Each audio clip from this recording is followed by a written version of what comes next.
YouTube, Awesome Rider here. Welcome to my review for the Power Rangers Across the Morphing Grid comic. This was a one-shot anthology comic that had stories written by various actors from the series. I'm sorry I'm a little bit late on this. I honestly completely forgot about it. I was really excited by this because I thought it would be cool to have these stories written by the actors and have these different time periods, but because the regular comics haven't been going on until Prime, with the exception of checking in on Ranger Academy before I do my series wrap on that, I kind of just forgot they were happening, and then I'm like, oh crap, this is out, and I only got a chance to read it the other day and jot down some notes, so I'm just getting a chance to record it, so I apologize about that. So I will say that I did enjoy this. I enjoyed it for what it was. I would say I was a little bit whelmed. You know, I was pretty excited by this. I think that there was some missed potential. I think it was a little bit just underwhelming for me. I think I like the Hyperforce one the best, spoiler alert. They're kind of just meant to be fun little snippets, and I do think it's fun that you have these stories written by the actors, so you get some unique perspective on that.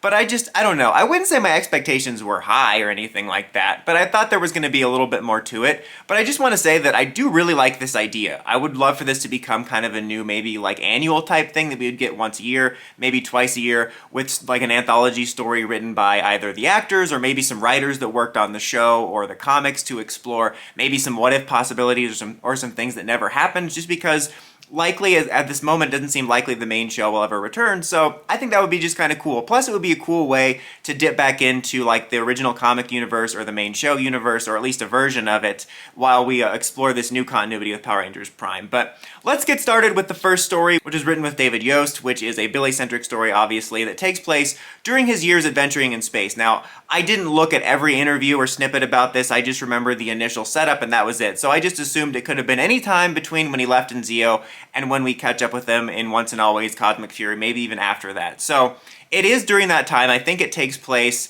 somewhere around the time that Tommy got his doctorate, because one of my favorite parts was there's a line where he's talking to Tommy and he's like, oh, I heard you got your doctorate. I thought that was fun. Took me back to that line from Once a Ranger. Still can't believe he's a doctor. Not to mention the weird lines from the Master Morpher. What was it like? Dr. Oliver in the house or something. I don't know. Just reminded me of that. I like that little touch. But it was funny because, so it seemingly takes place during a time period like that, and yet the art, for me, looks like a young 16, 17-year-old comic universe Billy, which was just strange. But it was an interesting mission, and this one had probably the best bit or the biggest bit of lore to this, because that was one thing I was disappointed at across all of them, is I was hoping for some just little tidbits of lore and story. You know, I wasn't expecting them to all be the most serialized things for the hardcore fans, but I was hoping for some little Easter eggs here and there. And speaking of eggs, the main plot revolved around him retrieving the eggs of the Morphin Masters, which that was an interesting storyline for this, given how important the Morphin Masters and the Power Eggs were to Darkest Hour and the Morphin Masters period during the last eras of this PR time. That sounded weird, but you know what I mean. During the era of the show and the comic, they were pretty important. And the biggest bit of lore we get is we learn that the morphing eggs were supposedly, or the power eggs or whatever, were supposedly like where all life sprang from, which is interesting, but it does make sense considering on multiple occasions they've talked about how the morphing grid is like a power like life itself. A power like life itself. A dyad in the Force. That was a big bit of lore, but overall the rest of the story was fine. It mentions, like in this, that Billy took the mission because of the inspirational words of Jason from their first mission, which they then recite one of Jason's most famous lines. Even if there was a 1% chance he's our enemy, we had to take that as an absolute certainty. That was Jason, right? Jason's famous quote, and that was nice. It just seemed weird that Billy wouldn't take the mission regardless. Like, he's in the weeds with being in the Ranger world. It seemed weird that he would need convincing by that. And there was some nice callbacks to lines from his friends and him being bolstered by his friends when he gets with this like entity character that's helping him, that he's being bolstered by the inspiration of his friends in it. But it's funny that it's only season 1. Like, this is a Billy that's been through the events of through Zeo, but it's like only the season 1 cast that he cares about. I guess that tracks with like Tommy only having a season 1 picture. But yeah, I mean, it was a fine story. Probably the biggest bit of lore. It was kind of something I'd love to explore more as Billy's years in space, and this just felt like a tiny sliver of that story, not to mention a tiny sliver of this story going on with the Morphin Masters. It felt like we got a couple of pages ripped out of another comic, and that's what we got here. The next one was Tanya, which was a very interesting premise, which has Tanya rescuing Adam and Aisha from the S.P.A. era. And this is one where, obviously, you're not wanting to alienate casual people that pick this up, but I would have loved to maybe somehow, like accidentally, or just slip in there some lore about what the hell S.P.A. is. Maybe that was confirmed in an interview, but still, it was an interesting choice. Like, it was a very quick little story about, I guess, Prince Gasket survived the Z-Wave somehow, and he kidnaps them, and you have Tanya suiting up as Zeo Ranger 2 Yellow, and, you know, it tracks that she has the powers considering we saw that they had them in Legendary Battle. My personal headcanon was always that after the events of, like, the main Zeo story, they just kind of kept the Zeo powers as break glass in case of emergency and tried to keep them safe because, as she mentioned in this, they're sought after as one of the strongest powers, and that's why they would use other powers. But I thought that was a fun premise. They do have a thing where Tanya and Adam have a romance, which doesn't make an entire lack of sense. This entire thing felt more like an actor's wishes for the story rather than where the story actually was, at least in my opinion. There was a bit where Adam's memories are being scanned, though, and they show the memory of the I'm a frog moment from the movie, which is supposed to be in a different universe.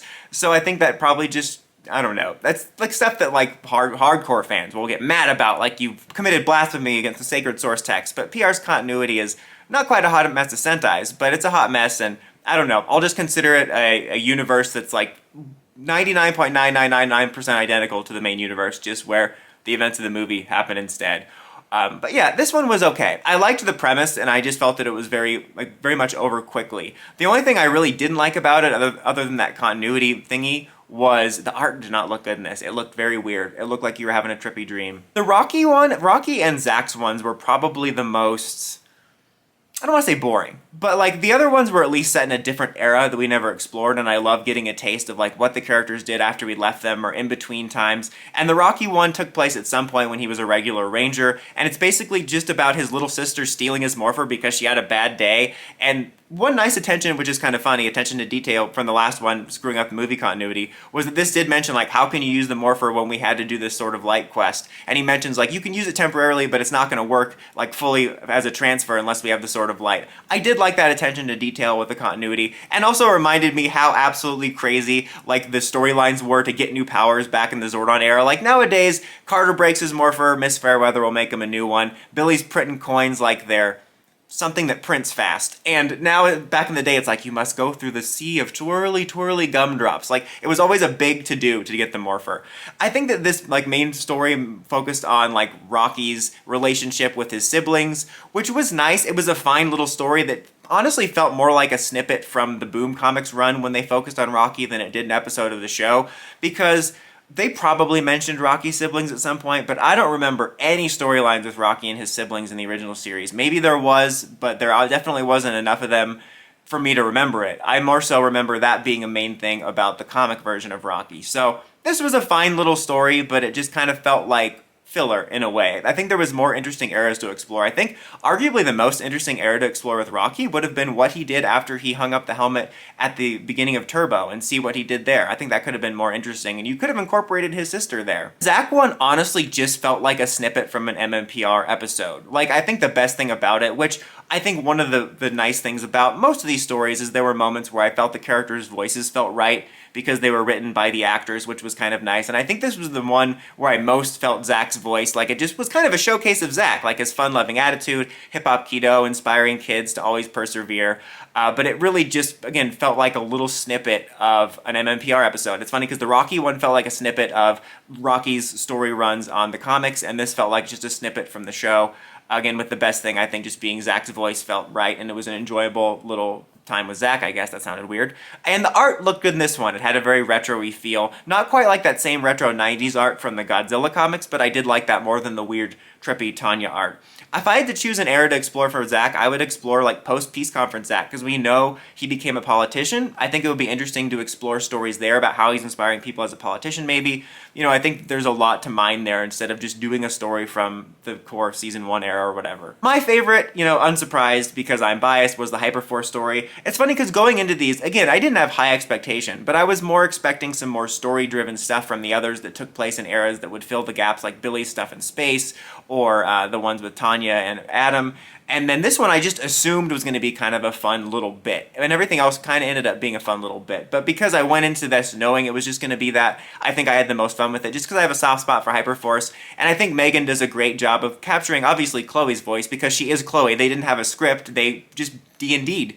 But she also, of course, lived the game with her friends. And I'm sure some of us that have played D&D, you can't say exactly what your friends would say, but if you played enough sessions, you could kind of make jokes about, oh, this is what their character would do. So just the banter feels like watching an episode of Hyperforce, in particular a moment when they talk about hiding the candy and how their suits are still sticky underneath from morphing while hiding the candy. Like, I think Vesper said that line. That felt like something Christina would have said when they played the game. And so I think all the times we've gotten the Hyperforce characters in the comics written by Megan, they've captured the voice perfectly, in my opinion. And this was just a fun little thing where they're hosting a faux cooking show, and one of the reasons I loved it so much, not just seeing my two favorite characters, Chloe and Vesper, but also it called back to maybe my favorite episode of Hyperforce, or at least my favorite, more fun episode, which was the Halloween episode. Like, oddly enough, that was the one that hooked me. Like, the first episode did hook me, don't get me wrong. I found the story and characters to be very interesting, but the second one really showed how fun the improv can be with the story of them trick-or-treating, which they flash back to, the Tomadinky, all the inside jokes from that.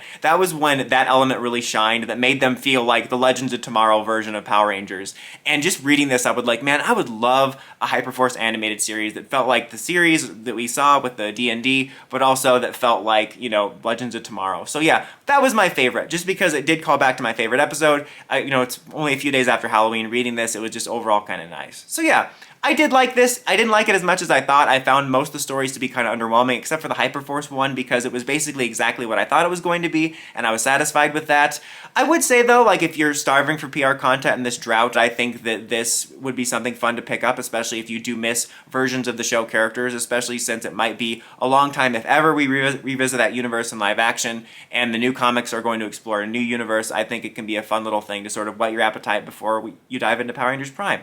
Overall, I would give this a solid 3 out of 5, I think. I enjoyed some stuff in it. I'm glad we got it. I hope that it does well enough we can get more like this, because I think it would be cool to bring back an annual type of story. But what did you guys think if you read this? Let me know in the comments as always. Until next time, don't forget to like, comment, subscribe, and climb the steps and ring that bell to get notifications for all my videos. Dawson Ryder, signing out.